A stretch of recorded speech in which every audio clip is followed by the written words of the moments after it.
Hey tankers, and welcome back to World of Tanks with PR154. We're on the streets of Ruinberg following Bossatron55 of the Raw clan in the Tier 7 German heavy tank, the Tiger P. He's accompanied in platoon by Blue War Machine in the King Tiger Captured and Luke Tanker in the T29, both his platoon mates from the Raw clan. Now the Tiger P is one of the less well-regarded heavy tanks of Tier 7. This is largely down to its damage per minute. Its damage per minute is quite poor, it's about 1,750 hit points per minute. You compare that to the other Tier 7 German heavy tank, the Tiger 1, and the Tiger 1's outputting sort of closer to an extra 500 hit points per minute. That's mostly due to the rate of fire of the gun and the damage of the shells. You're only landings at 250 hit points per shot, which I guess that's proportional to a lot of 90mm guns that you're finding on heavy tanks at tier. But you're landing 280 hit points per shot in the Tiger 1. The gun's otherwise reasonably accurate. Now, one of the main redeeming features of this vehicle is it has a very thick upper frontal plate, 200mm thick. And what that enables to do is if you're playing a position in the way that Bossatron is here now, you can get a really good angle on that armour. It can be very bouncy indeed. You also note that the turret is mounted quite forward of the hull. So you can do this in the Tiger P. You can't do it in the Tiger 1 because the Tiger 1's turret is mounted a lot more centrally, and the net effect of that is that you end up exposing a lot more hull before you can take a shot. Accordingly, it makes it very difficult to be able to position the Tiger 1, and let's face it, that's the case with a lot of German tanks. It's difficult to position the Tiger 1 in a way that you can bounce damage as well as engage the enemy at the same time. So you're reliant on either bouncing or tanking damage in order to get your gun in a position where you can damage the enemy. Now we're seeing some very smart use of ammunition here by Bossatron. The first couple of shots against the TS5 had bounced, so he had switched up to the premium rounds. He's about to loose his third premium shell. He puts that into the side of the KV3, and as the KV3 gets knocked out, we still have the APCR left in the tube, but he's got the AP shell indexed now. Next lesson: map rings. This is excellent use of the map rings. If you don't have the map rings enabled, please do it. You'll laugh, you'll cry, it'll change your life. But basically, he is in a position where Bossatron is not spotted, but he's able to engage enemies that exist between this white map ring and the yellow map ring. Now, provided he stays unspotted, he can keep shooting at these vehicles all day long, and as long as they're sort of stuck between those two map rings, they don't have a hope in hell of spotting him back. It's only if something closer ends up seeing him and spotting him that he'll then become visible to those enemy vehicles. As far as they're concerned, some invisible asshole is just throwing shells down range at him. So the 88mm gun on Tiger P still retains that German accuracy. You've got base dispersion of 0.33 meters per 100 meters, so that's pretty good. And he's able to take his second kill of the game on the LT432. So long as his platoon mates can keep spotting things in here, this remains a viable position. We're hoping we might be able to shut down this Leo, or at least do a little bit more damage to it. And that will, I was going to suggest that was going to mitigate the enemy's numerical advantage in that quarter, but it doesn't appear to be the case. Talking of numerical advantages, it appears the enemy does have one over Luke Tanker, that's Bossatron55's platoon mate there, with all indications suggesting that they're going to be wrapped up by 3 tanks. Fortunately, Luke Tanker evens the odds by shutting down the P43 TER. Bossatron entering the fight to make this a 2v2, although the KV3 is in a fairly weak position, and Bossatron55 naturally prioritizes that target. Now, it's always a good thing to do is focusing your fire and concentrating on the one target, because the funny thing is when you shoot enemy tanks and you take them out of the game, you reduce their hit points to 0, then they don't shoot back. If they don't shoot back, then they can't cause damage to you. So it almost creates a force multiplier effect just by denying the enemy the ability to do damage to you. In fact, strictly speaking, in equal guns, equal armor, all shooting at the same time, the effect of 2 tanks versus 1 is identical to 1 tank versus 4 in a row. And that's how hard you have to fight in order to win a 2v1 situation where you're being shot at by 2 tanks. So, hot tip there: always try to maneuver and fire so that you're only ever engaging or being engaged by 1 tank at a time. Focus your fire, shut down those enemy tanks that have the lowest hit points as a priority. Here, again, an excellent example of smart use of ammunition. Bossatron had the high explosive shells loaded, and that's going to maximize the damage against the likes of the Rheinmetall Waffenträger that just doesn't have a lot of armor, and you can use those bigger hits of the high explosive shell. Consider that it was landing shots for about 315 hit points with the high explosive, and would have only managed 230 hit points with the standard AP. Unfortunately, while attempting to make this Exunt, he's eaten about a 870 hit point bag of shit from the ISU 152K with a nasty engine fire, has landed Bossatron on just 32 hit points. Also worth noting that they are outnumbered 2-1, and the enemy appears to have about a 50% hit point advantage over Bossatron's team. Now, of course, some of these enemy vehicles we haven't seen in a little while. They've been out of radio range, so it might be difficult to ascertain their actual hit point position.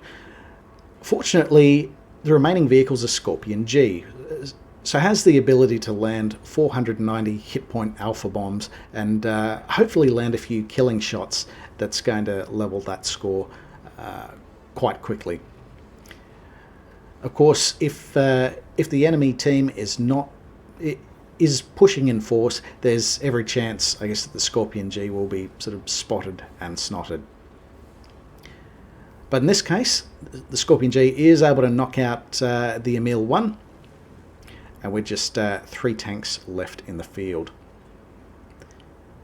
Bossatron doing a wide reposition in a way that that Bossatron can offer or receive some mutual support from the Scorpion G. The enemy guard makes the move against the Scorpion G, and appears to be hit by 2 different enemy vehicles, the other possibly being the T25-2.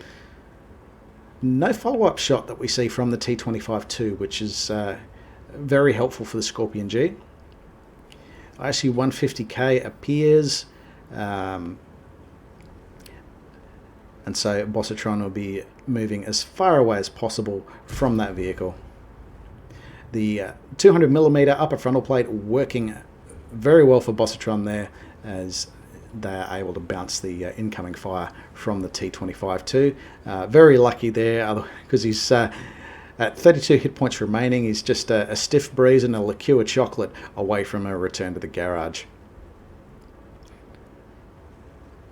So they're just trying to track where is that T25-2 gone. The T25-2 has gone dark, and this particular approach angle through the ruins has enabled Bossatron to remain dark through that process as well. They are obviously not hiding behind this structure, otherwise identifying the enemy within the smallest map ring here, that would have proximity spotted them. So yeah, hot tip for for anyone that doesn't know, if you get your vehicle within 50 meters of another vehicle, doesn't matter how good their concealment rating is, you'll always proximity spot an enemy vehicle. So at this point in time, we are suspecting that the T-25-2 has dashed down one of these side streets. So at the moment, they're just trying to brace for a rear assault from the ISU-152K, who last we checked was still in a reasonable hit point position. Okay, so it's got about half its hit points there. But it's certainly, with only a hit point pool of 482, that's less than just one shot from the ISU-152K. Fortunately, for Bossatron's team, the ISU-152K is going to need 2 shots to knock them both out. We've confirmed the position of the T-25-2, so Bossatron is just holding that tank destroyer in place. We notice our Scorpion is repositioning, so the idea is that Bossatron can sort of scoop in and use that proximity spotting ability to light the T-25-2. The Scorpion G will move up to the town and be able to shoot downrange. It'll use its map rings to sort of remain unspotted when it shoots to engage the T-25-2 as well. Now that was likely spotted by the Scorpion as it was making its cross, so there's probably quite a good view range on that Scorpion G crew. Of course, it is quite an old premium tank. It's been around for a while. Also a very popular premium tank. So there's every chance that Bossatron's teammate has quite a good crew in it with all the trimmings on the view range. The ISU-152 was waiting for them, but it was the T-25-2 that fired again. Bossatron bouncing that shot from the T-25-2 and the Scorpion G landing the killing shots on the ISU-152K. So that is a well-deserved victory there for Bossatron55 of the Raw Clan. Let's take a look at his results. Very nicely done there. That is an Ace Mastery badge to Bossatron55. We've also picked up 2 epic medals as well. We've got the Spartan Medal for surviving a ricochet or non-penetrating hit from an enemy player, but the condition is that you've got to survive the battle, and at the time of surviving that ricochet or non-penetrating hit, you have to have no more than 10% of your hit points remaining. So with 32 hit points remaining, like we said, though, he was just a stiff breeze and a liqueur chocolate away from a trip back to the garage. Bossatron's also picked up the high caliber medal for accounting for at least 20% of the hit point pool of the enemy team. In this case, has done nearly 4,000 hit points of damage from bottom tiered in the Tiger P. So fantastically well done there. Having a look, we've picked up a few other badges of merit here. The Duelist for destroying at least 2 enemy vehicles that had caused damage to Bossatron in turn. He's picked up the Fighter Medal for destroying 4 to 5 enemy vehicles in a single battle, and he's picked up the upper limit of that with 5, just narrowly missing out on a Top Gun as well, which would have been a triple win as far as the Epic and Battle Heroes medals go. He's picked up the Fire for Effect medal for naturally doing at least his hit points in damage. Actually, just on the hit points, that's another distinguishing feature between Tiger P and the Tech Tree Tiger.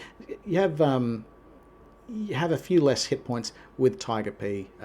Again, with Tiger 1, with its larger hit point pool and less reliable armor profile, you can, where you can't rely on your armor, you have just a few more hit points in order to tank damage instead. On the topic of armor, Bossatron's also picked up the Shellproof medal for having total damage blocked exceeded the hit points of the vehicle, and we see nearly 1,600 hit points of damage blocked. Some very lucky blocks against the T-25-2 there, which were potentially game-ending for him. Having a look at the team scores, this is just a fantastic result comparatively. Around 50% more experience points than the next tank, who was the Rheinmetall Scorpion G, who also had a very good game. Not to take away from the contribution that they made to this particular fight, with 6 enemy vehicles sent back to the garage, and of course Bossatron's platoon mates here, Luke Tanker and Blue War Machine, also scoring quite well. Special mention on the enemy team to Cowser Cute in the STG Guard, nearly 3,500 hit points of damage inflicted, and I guess a game like this, the win or the loss is really decided by some extremely fine margins. We saw just how few hit points were left in the fight at the end.